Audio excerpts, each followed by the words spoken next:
Real estate transactions are the biggest purchases most people make in their lifetimes. But how do the real estate professionals who facilitate these transactions get paid for the services they provide?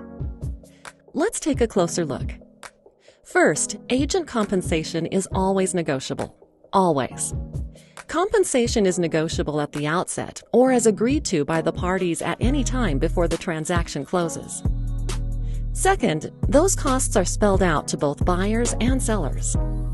As part of the written listing agreement, sellers decide what fee they are willing to pay for their agent's services and how much of that fee should go to a real estate agent who finds the buyer. Buyers are told their agent is being paid by the listing agent and how much.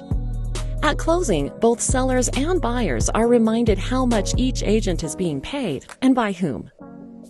To maximize transparency, the National Association of Realtors also encourages the use of buyer representation agreements to reinforce the services they provide and explain how they expect to be paid. Third, agents usually only get paid if the home sells. For sellers, their brokers are typically paid out of the proceeds of the sale. For buyers, the listing broker pays the buyer broker's compensation, and that's a big deal. Why? Because saving for a down payment on a house is already really tough. If buyers had to pay their agents out of pocket or in advance, it would put homeownership out of reach for even more Americans. And fewer buyers means fewer people able to bid on homes that sellers are trying to sell. At the same time, sellers don't have to pay their agents unless their home sells for an acceptable price. Fourth, because everything is negotiable, there are no standard commissions or service offerings. Real estate agents provide tremendous value. Some consumers want to do more of the work on their own, and some want their agents to do everything. Either way, agents are professionals there to help you navigate all the financial, legal, and community aspects of selling or buying a home.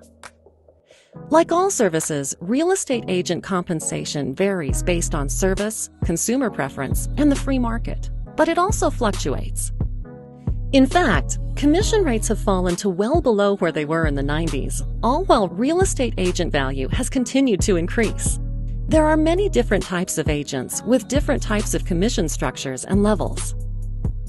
Bottom line, sellers and buyers can both utilize and compensate real estate agents as they see fit. So remember these 4 things about real estate compensation.